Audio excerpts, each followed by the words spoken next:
Headlines प्रायोजक राम बंधू लोणचं. आता प्रत्येक जण जिंकेल.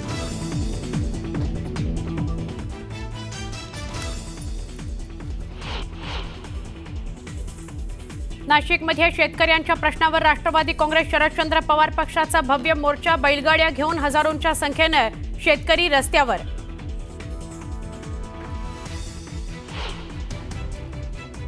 बंजारा समाजाला एसटी प्रवर्गातून आरक्षण देण्याच्या मागणीकरता जालन्यामध्ये बंजारा समाजाचा भव्य जन आक्रोश मोर्चा. आरक्षण मिळेपर्यंत लढा सुरूच राहणार, दिला इशारा.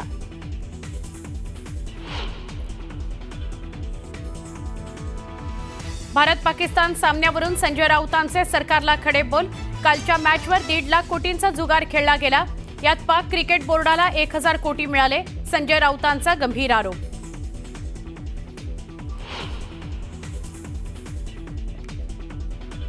पाकिस्तान बरोबर खेळणं हाच अपराध आणि देशद्रोह. पाकला घरात घुसून मारण्याची वेळ आली तेव्हा माघार घेतली. संजय राऊतांचा भाजपावर गंभीर आरोप.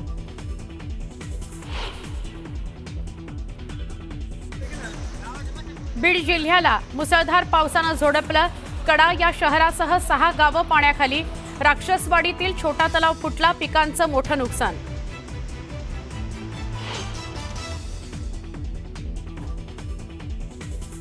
नगरच्या पाथर्डीमध्ये मुसळधार पाऊस. अनेक गावांचा संपर्क तुटला. एनडीआरएफच्या मदतीनं नागरिकांचं पुराच्या पाण्यातून रेस्क्यू.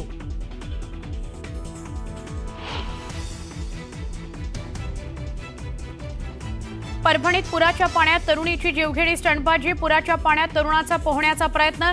सोशल मीडियावर व्हिडिओ व्हायरल.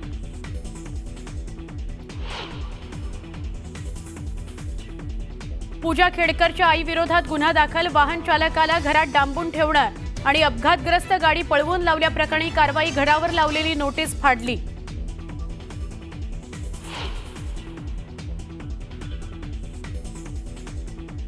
नवरात्रोत्सवानंतर मनसे अध्यक्ष राज ठाकरे करणार रत्नागिरी जिल्ह्याचा दौरा. रत्नागिरीला मिळणार नवा जिल्हाध्यक्ष.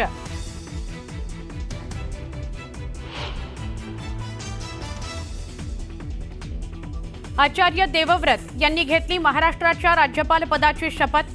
देवव्रत यांच्याकडे राज्यपाल पदाचा अतिरिक्त कार्यभार. संस्कृतमधून देवव्रत यांनी घेतली शपथ.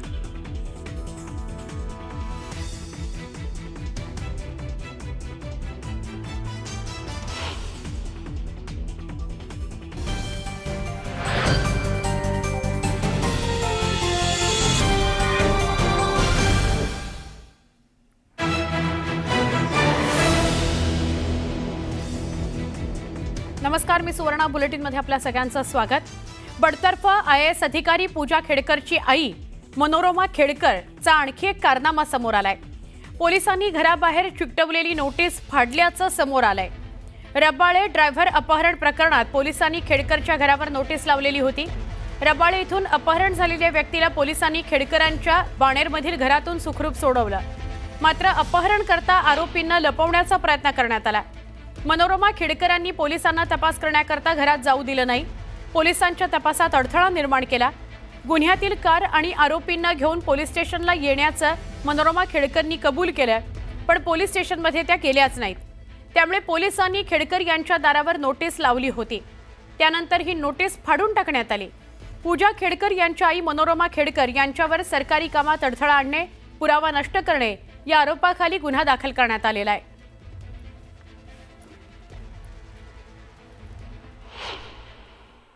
या खेडकरच्या नातेवाईकांची किंवा आईवडिलांची गाडी, या गाडीमध्ये जे दोघं होते त्यांनी त्या ट्रकच्या ड्रायव्हरचं अपहरण करून पोलिसांकडे जायचं असं सांगून रबाळ्यावरून पुण्यात आणला आणि त्याला डांबून ठेवलं. पोलिसांनी त्याचा शोध घेतला. GPS च्या साहाय्याने आणि जे काही त्यांची यंत्रणा असेल त्यांनी ते पुण्यातल्या त्यांच्या बाणेर येथील घरापर्यंत पोहोचले. घरापर्यंत पोहोचताच ज्याचं अपहरण केलं होतं त्याला सोडून देण्यात आलं. मात्र घर आतून लावून घेण्यात आलं. दरवाजा लावून घेतला आणि पोलिसांना आत येऊ दिलं नाही. मनोरमा खेडकर जी पूजा खेडकरची आई आहे तिने पोलिसांना सहकार्य केलं नाही. उद्धट उत्तरं दिली. आत येऊ दिलं नाही. म्हणजे तपास कामात अडथळा केला. आणि नंतर 3 वाजता मी ती गाडी अपघातग्रस्त गाडी आणि ते जे कोणी दोघे आरोपी आहेत त्यांना घेऊन येते असं त्या म्हणाल्या. पोलिसांनी चतुर्शिंगी येथे वाट बघितली, परंतु त्या आल्या नाहीत. फोन केल्यानंतर तुमचा आमचा संबंध काय वगैरे उत्तर दिले, मी काय घेणार नाही सांगितलं. म्हणजे ते अपघातग्रस्त गाडी, गुन्ह्यातली गाडी आणि जे दोन आरोपी अपहरण करते होते त्यांना घेऊन त्या घरातून निघून गेले.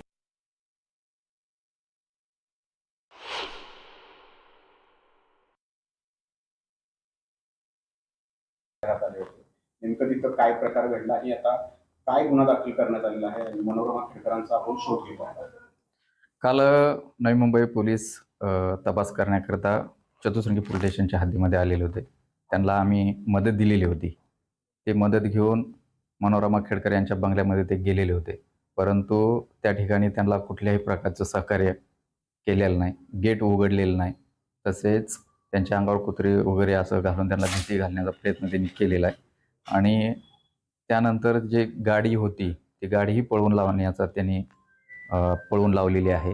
त्यामुळं नवी मुंबई पोलिसांचे जे अधिकारी होते त्यांनी चतुश्रृंगी पोलीस स्टेशनला गुन्हा दाखल केलेला आहे आणि त्यांच्या तक्रारीवरून आपण चतुश्रृंगी पोलीस स्टेशनला BNS 221, 238 आणि 263 प्रमाणे गुन्हा दाखल केलेला आहे.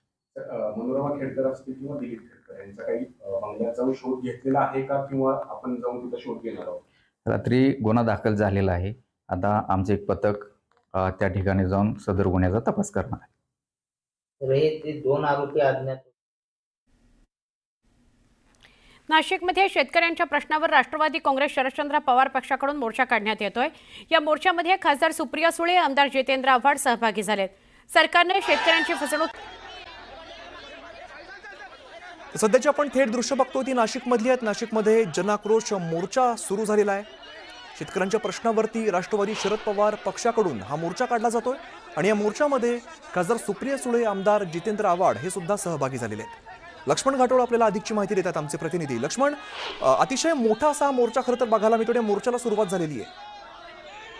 अमित, नाशिकमध्ये आज राष्ट्रवादी काँग्रेस पक्ष शरद पवार गटाचा आक्रोश मोर्चा निघतोय आणि या आक्रोश मोर्चाच्या निमित्तानं शेतकऱ्यांचे प्रश्न असतील, त्याचबरोबर कामगारांचे प्रश्न असतील, या सगळ्या प्रश्नांना घेऊन आज नाशिकमध्ये राष्ट्रवादी काँग्रेस पक्ष शरद पवार गटाकडनं हे जोरदार आंदोलन जे आहे ते केलं जात आहे. विशेष म्हणजे स्वतः शरद पवार या आंदोलनामध्ये सहभागी झालेले आहे. सुप्रिया सुळे, जितेंद्र आव्हाड, रोहित पवार हे सगळेच नेते आज नाशिकमध्ये या आंदोलनामध्ये सहभागी झालेले आहे. नाशिकच्या अनंत कान्हेरे मैदानावरून या आंदोलनाला, मोर्चाला सुरुवात झालेली आहे. नाशिकच्या जिल्हाधिकारी कार्यालयापर्यंत हा मोर्चा जाणार आहे आणि या मोर्चामध्ये स्वतः राष्ट्रवादी काँग्रेस पक्ष शरद पवार गटाचे प्रमुख शरद पवार हे स्वतः या मोर्चामध्ये सहभागी झालेले आहेत. त्यांच्या नेतृत्वामध्ये नाशिकमध्ये हा मोर्चा निघतोय आणि या मोर्चामध्ये बैलगाड्या असतील, ट्रॅक्टर असतील, शेतकऱ्यांची अवजार असतील, ही देखील सहभागी करून घेण्यात आलेली आहे. सरकारचं लक्ष वेधण्यासाठी वेगवेगळ्या प्रकारचे लोक जे आहे ते देखील या आंदोलनामध्ये बोलवण्यात आलेले आहे. विशेषतः नाशिकमध्ये गेल्या काही दिवसांपासून आदिवासी संघटनांचं जे आंदोलन सुरू आहे त्याचे देखील काही शिक्षक जे आहेत ते आंदोलनामध्ये सहभागी झालेले आहे. कांद्याचा संदर्भ जो आहे तो देखील या सगळ्या आंदोलनाला आहे. गेल्या काही दिवसांपासून मोठ्या प्रमाणात कांद्याचे भाव घसरत आहे आणि ही मागणी देखील आहे की कांद्याचे भाव स्थिर राहावे यासाठी सरकारने उपाययोजना करावी. त्याचबरोबर गेल्या विधानसभा आणि लोकसभा निवडणुकीमध्ये सत्ताधारी पक्षाने अर्थात भाजपने जे शेतकऱ्यांचा सातबारा कोरा करण्याचं आश्वासन दिलेलं होतं ते आश्वासन सरकारने पूर्ण केलेलं नाहीये. त्यामुळे सरकारने शेतकऱ्यांचा सातबारा कोरा करावा, त्यांना कर्जमाफीचा निर्णय तातडीनं घ्यावा, अशा प्रकारची देखील मागणी या आंदोलनाची आहे. आणि या सगळ्या मागण्या घेऊन आज नाशिकमध्ये हा जन आक्रोश मोर्चा जो आहे तो शरद पवारांच्या नेतृत्वामध्ये होतोय. शरद पवार स्वतः या मोर्चाचं नेतृत्व करताय. काल नाशिकमध्येच शरद पवारांच्या राष्ट्रवादी काँग्रेस पक्षाचं शिबिर पार पडलेलं होतं आणि त्या शिबिराच्या दुसऱ्या दिवशी म्हणजे आज हा मोर्चा जो आहे तो नाशिकमध्ये पार पडतोय. अमित, अगदी लक्ष्मण, आणि शेतकऱ्यांच्या प्रश्नासाठी खरं तर आवाज उठवला जातोय. कोणत्या कोणत्या प्रमुख मागण्या यावेळेला करण्यात येत आहेत? अमित, विशेषतः या मागण्यांमध्ये सगळ्यात महत्त्वाची मागणी जी आहे ती म्हणजे शेतकऱ्यांचा सातबारा कोरा करावा. अर्थात गेल्या विधानसभा आणि लोकसभा निवडणुकीमध्ये भाजप सरकारकडनं, महायुती सरकारकडनं एक आश्वासन देण्यात आलेलं होतं की आम्ही सत्तेत आल्यानंतर शेतकऱ्यांचा सातबारा कोरा करू, सरसकट शेतकऱ्यांची कर्जमाफी करू, 24 तास त्यांना वीज देऊ, अशा प्रकारच्या ज्या घोषणा सरकारने केलेल्या होत्या त्या घोषणा पूर्ण होत नाहीये. त्यामुळे या सगळ्या मागण्या ज्या आहेत त्याला घेऊन आंदोलन केलं जात आहे. शेतकऱ्यांचा सातबारा कोरा करावा अशा प्रकारची भूमिका या आंदोलनकर्त्यांची आहे. शेतकऱ्यांना 24 तास वीज द्यावी ही मागणी आहे. गेल्या काही दिवसांपासून कांद्याचे भाव मोठ्या प्रमाणात पडत आहे, त्यामुळे कांद्याच्या भावाला स्थिरता यावी अशा प्रकारच्या मागण्या आहे. नाफेड एनसीसीएफच्या माध्यमातून जी कांदा खरेदी झाली त्यामध्ये मोठ्या प्रमाणात गैरव्यवहार झाला, भ्रष्टाचार झाला, हे देखील उघड झालंय. त्या अधिकाऱ्यांवरती कारवाई करावी अशा सगळ्या मागण्या ज्या आहे त्या या आंदोलनकर्त्यांच्या आहे. त्याचबरोबर काही स्थानिक मागण्या ज्या आहे नाशिकमधल्या त्या देखील या आंदोलनामध्ये ठेवण्यात आलेल्या, ज्यामध्ये नाशिकमध्ये बिघडलेली कायदा आणि सुव्यवस्थेचा प्रश्न असेल, कुंभमेळ्याच्या कामांमध्ये होणारा भ्रष्टाचार असेल, असे वेगवेगळे प्रश्न या मोर्चाच्या निमित्तानं आज प्रकर्षानं पुढे आणण्याचा प्रयत्न राष्ट्रवादी काँग्रेस पक्ष शरद पवार गटाच्या या नेत्यांचा आहे.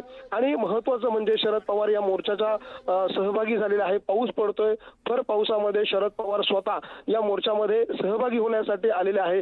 सुप्रिया सुळे त्या ठिकाणी आहे, जितेंद्र आव्हाड आपल्याला पाहायला मिळत आहे, रोहित पवार त्या ठिकाणी आहेत. त्याचबरोबर अनेक आजी माजी मंत्री, स्थानिक आमदार, स्थानिक खासदार हे देखील आहे. निलेश लंके जे आहेत ते देखील या मोर्चामध्ये सहभागी झालेले आहे. सुनील भुसारा जे आहेत आमदार ते देखील या ठिकाणी सहभागी झाल्याचं आपल्याला पाहायला मिळतंय. राष्ट्रवादी काँग्रेस पक्ष शरद पवार गटाचे प्रदेशाध्यक्ष हे देखील या मोर्चामध्ये सहभागी झालेले आहेत. तर स्थानिक शेतकरी आणि स्थानिक नागरिक जे आहेत ते देखील मोठ्या संख्येनं या मोर्चामध्ये सहभागी झाल्याचं आपल्याला पाहायला मिळतंय. शरद पवार स्वतः या मोर्चात असल्यामुळे, ते स्वतः या मोर्चाचं नेतृत्व करत असल्यामुळे मोठ्या प्रमाणात राष्ट्रवादी काँग्रेस पक्षाचे पदाधिकारी नेते त्यामध्ये सहभागी झालेले आहेत. त्यानंतर हा मोर्चा अनंत कान्हेरे मैदानापासून सुरू झाल्यानंतर तो नाशिकच्या जिल्हाधिकारी कार्यालयावर जाऊन धडकेल आणि त्या ठिकाणी शरद पवार, सुप्रिया सुळे, जितेंद्र आव्हाड, रोहित पवार या सगळ्याच नेत्यांचे भाषण देखील होणार आहे. त्यामुळे शरद पवार त्यांच्या भाषणातून नेमका काय धागा पकडतात किंवा काय आरोप सरकारवर करतात, काय मागणी सरकारकडे करतात, हे सगळं बघणं महत्वाचं असणार आहे. अमित. लक्ष्मण, खरं तर अगदी भव्य दिव्य असा मोर्चा दिसतोय, ही सगळी दृश्य समोर येत आहेत. त्यामध्ये सरकारचं लक्ष वेधण्यासाठी नेमकं काय केलं जातंय? कारण आपण बघितलं शरद पवार ज्या गाडीमध्ये बसतात त्या गाडीवरती कांदे ठेवलेले दिसत आहेत किंवा अनेक फलक सुद्धा आपल्याला बघायला मिळत आहेत. कशा प्रकारे लक्ष वेधलं जातंय सरकारचं? या मोर्चामध्ये सरकारचं लक्ष वेधण्यासाठी अमित, आपण जर बघितलं तर बैलगाड्या आणण्यात आलेल्या आहे, ट्रॅक्टर आणण्यात आलेले आहे, जे जू लावलं जातं बैलांना ते त्या ठिकाणी आणण्यात आलेलं आहे, आसूड आणण्यात आलेले आहे. अनेक शेतकऱ्यांनी गळ्यामध्ये कांद्याचा माळा घातल्याचं आपल्याला पाहायला मिळतंय. तर अनेक शेतकऱ्यांच्या हातामध्ये वेगवेगळे फलक पाहायला मिळत आहे. मग ज्या काही फलकांवर आपल्याला पाहायला मिळतंय की शेतकऱ्यांचा सातबारा कोरा करा अशा स्वरूपाची मागणी आहे. तर काही ठिकाणी महिलांवर होणाऱ्या अत्याचाराच्या संदर्भातला देखील फलक पाहायला मिळत आहे. कांद्याचे भाव मोठ्या प्रमाणात पडताय, ज्या कांद्याचे भाव स्थिर करावे अशा मागण्यांचे फलक त्या ठिकाणी पाहायला मिळत आहे. तुतारी घेतलेले नागरिक जे आहेत ते देखील आपल्याला त्या ठिकाणी पाहायला मिळत आहे.